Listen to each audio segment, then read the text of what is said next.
So we all have that one friend that is always looking to upgrade. And no, I'm not talking about, for example, like upgrade for a good reason. I'm talking about just like everything they want to upgrade, whether it's a new iPhone, new computer, new house, new car. There's always something new that's coming out and they always want to be a part of it. They always want to be first. And I'm not talking about the guy that just commented on this video saying, hey, I'm first. Nah, I appreciate you guys when you guys do that, okay? Because I'm always in the comments. But overall, if you want to start being rich, you gotta forget about this whole thing about upgrading every time something new comes out. And that's why I developed this method which no one talks about, and it's called the fridge method. And no one talks about it because just last week I came up with it, okay? But it makes a lot of sense, so smash the like button. I appreciate it. And on top of that, also subscribe to the channel, hit the bell so you get notified. But overall, the fridge method is very simple. I've never met a single person in my lifetime that told me, Tommy, today I'm gonna go ahead and upgrade my fridge. I've never heard that, okay? And it's usually because it absolutely makes no sense. We all ask the same questions, okay? Does this fridge work? Does it make things cold? Does it keep things cool? And if the answer is yes, there is no reason to go ahead and upgrade your fridge. The only time you see people buying new fridges and stoves and all these appliances is usually whenever they're going to move into a new home. But no one cares if your fridge has Bluetooth or Wi-Fi or can play music or it has a screen. My cousin has one of those. He paid like $4,000 for it. I'm like, why did he do that? He's like, I don't know, just wanted the new stuff. Very stupid decision, okay? And he doesn't even know how to use it, but it's just ridiculous overall. But overall, guys, when you apply this method, the fridge method, along with the UPE method, which stands for utility, performance, and also efficiency, it gives you an exact methodology when it comes to what to buy in life and what not to buy. And you take it through this whole system and it proves to you exactly what I'm telling you. So for example, okay, picture a fridge. And picture the UPE method, which sounds very weird. And again, I also made this up, but again, it just makes a lot of sense. When you're always like me, like reading books on finance and money and this and stuff, you're always trying to come up with new ideas to help people. So that's why I'm always coming up with some new simple idea to make things make sense. So UPE method, I know no one's gonna forget it because UPE just sounds hilarious. Like UPE, did you just pee? You know what I mean?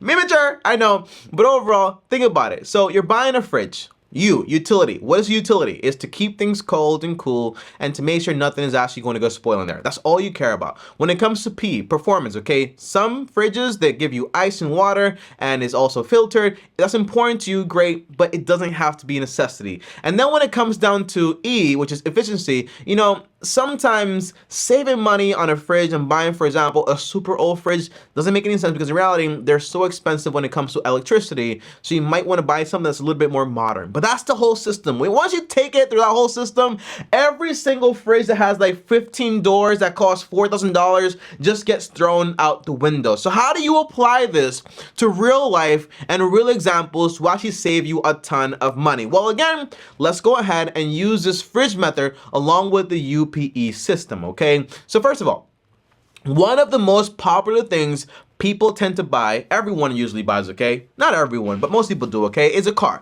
And I don't know what it is about guys and cars, if God just put something in our DNA to just go vroom vroom and just love 0 to 60 statistics. But overall, I love cars. I don't know why. I don't know why I love cars, but I just do. I like speed, I like vroom vroom, and I like to see those 0 to 60 statistics, okay? I'm one of those guys also, okay? But overall, when you take it through the system of UPE, what is the utility of a car? It comes down to take me from point A to point B. I don't care how you get there. Forget about this whole idea of I need to get there in style or I need a network. So that's why I need a $100,000 Porsche, which I'm leasing, or I'm basically financing. No, you're going into debt and it's pretty stupid and you want to stop doing it, okay? Doesn't make any sense, okay? You don't need to arrive in something like super crazy, stupid, stylish. Just need to arrive in style, something you can actually afford, is actually washed, and people can tell you take care of it. That's what's important. Okay, that's what's important. Utility, point A to point B.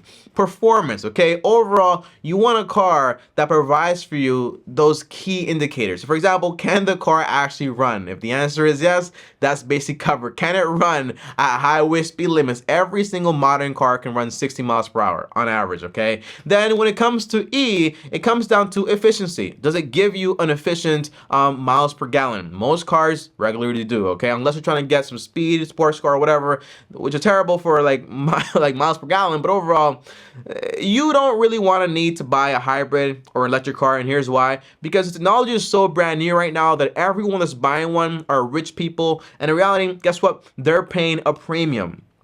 Whenever you buy one of those hybrids, buy an electric car, you pay a premium. And whenever you think, for example, tell me, but I save so much money on gas, the answer is not really, because you're paying a premium. All right, that's what it's called. So if you can buy, let's give you 3 examples here. If you look at a 7-year-old car like a Toyota Corolla, a Honda Civic, and also a Mazda. I have some example here I actually want to share with you guys. I have the exact models I want you guys to think about buying. But overall, when you think about a 2016 Toyota Corolla, that gives you about 37 miles per gallon, which is actually pretty good. You also have a Honda Civic, which gives you 42 miles per gallon on the highway. And then you also have a Mazda 3, which gives you about 36 miles per gallon. And all these cars have something in common, right? They go from around 10 to 15K on average. They're safe. They have backup cameras. They have Apple CarPlay. Most of them do. And in reality, they give you everything you absolutely need. So it fills every single dot when it comes to the UPE method. But let's say you want to go ahead and buy a Tesla. That car is like $50,000, $40,000. Or you want to get a hybrid, a Toyota hybrid. That's like $30,000. The idea is you're paying $15,000 up front for this car, or $25,000 up front for this car. The answer is, where are you going? Okay, like how do you justify that fuel saving when it comes to paying $15,000 or $20,000 extra for a car? The answer is you're gonna see the true savings when the technology gets a lot cheaper, a lot more reliable, and on top of that, it's just not being sold at a premium to you. So overall, buying these things right now, again, think about a car with the UPE method. Don't think about just upgrading for the sake of upgrading, although I don't know what it is about guys, man, and just me overall. Like it's nice to have new things. I get it. But overall, the overall goal should be financial freedom, financial independence, and that goes for everyone. Okay, so think about the UPE method. Remember, this car should take me from point A to point B. Does it give me appropriate miles per gallon? Is it safe, reliable? Can I actually drive? The answer is yes. Then just take that car. Don't go for the car that costs $40,000, $30,000, $50,000. You can't afford to have it. You got to lease it. You got to finance it. The answer is the best car is the one you can afford. And by the way, I gave you examples of cars that cost between 10 to 15K, but there are cars that fit this model that are 5,000, 6,000. And all you need to do is basically save up that cash. In the meantime, it's okay to buy a beater car. It's okay to buy, for example, $1,000, $2,000 car, drive that around while you're saving up money to buy the car you actually need that fits that UPE method, okay? Because guess what? It's better to do that than to spend $500 per month on financing a car that's brand new. You not only lose that cash flow per month, but you also lose half the money in 5 years. It's just stupid, ridiculous. Don't do it. Now, the second example I should say here, is a house. And you want to take the house through the UPE method also, and the fridge method also. Because here's the thing, okay? Every time people tend to raise their income, or they tend to have one extra kid, automatically they just want to go ahead and basically buy a new home. They want to live in a better zip code, and they want to live next to nicer people or whatever it is in a safer area. But it usually just ends them up into more debt and never actually finish paying off the home. Remember, the overall idea when it comes to buying a home is not to buy a home, it's to actually own a home. So the best home you're probably going to buy is the home you can actually afford to pay off in less than 15 years. So that's why I always say buy a home that's no more than 33% of your net monthly income on a 15-year mortgage, and put down 10 to 20% down. So this way, when you actually buy this home, it's actually a lot easier to actually pay it off even faster. Thought something was sounding over there, okay? That's why I look back. But that's the overall idea, okay? So when you think about it, what's the UPE method, okay? So utility. Utility for home is I want somewhere where I can actually live, feel comfortable in a healthy manner, and I'm not, for example, living next to mold. Super important. Performance, okay? A house, overall, what is it actually supposed to perform? It's just shelter. Overall, that's really about it. And when it comes to, for example, which is what is it? UPE, just totally made it up, okay? E, which is efficiency. You know, a lot of people forget about this, but overall, sometimes it's okay to move that, like, from a house that's, like, for example, let's say like an hour away, which gives you an hour commute, but it actually saves you like $100,000.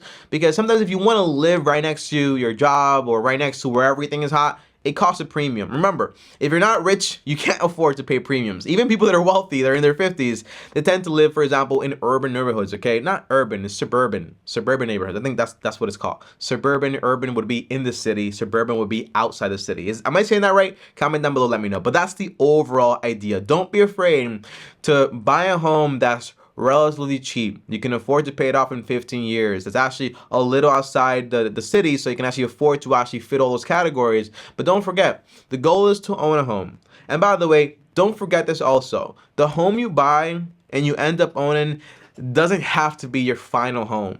But it's very important that you don't buy a home with the objective of saying, I'm gonna pay extra because I think I'm gonna live here forever. I made that mistake. I went ahead, I bought a home, I made it real fancy, I made it real nice, and now I'm thinking about moving. Okay, so whatever idea you're thinking you're gonna have, like, remember, you're making plans for a future you, which you don't know, you don't have any kids, you don't have a wife, maybe you do have all these things, but overall, things can actually change. So just make sure, go in objectively with the idea of, I want to own this home.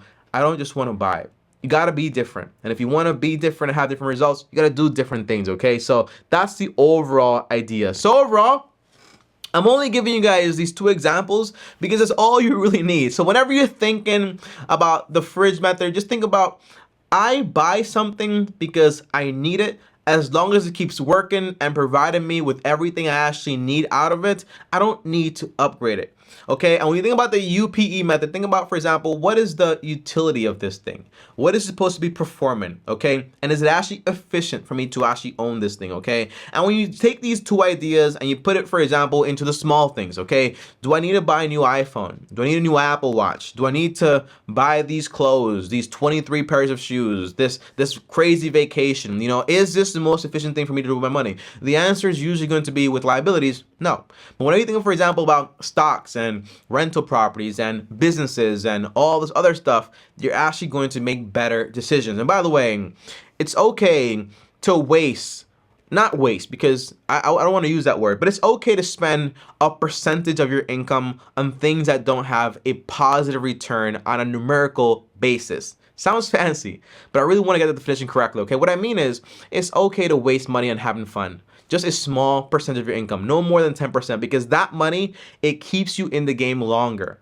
Because if you don't spend any money at all, most likely you're going to crash at a certain point. You're going to spend a lot more money. So it's important. Spend 10%, no more than that. Have some fun. Enjoy life. Buy things that don't make any sense with the UPE method, but just that you actually enjoy it. And it actually keeps you in the game longer. Unless you're crazy like I am, you can actually hold off a little longer, but eventually you want to relax and just have some fun too. But that is it, guys. Don't be one of those people that always wants to be first, buy things without thinking, and just make dumb decisions, okay? As always, guys, like this video. If you made it all the way to the end of the video, comment down below upgrade so I know you made it all the way to the end. On top of that, up here is another video. Over here is my face on Instagram. And as always, long-term team officially out.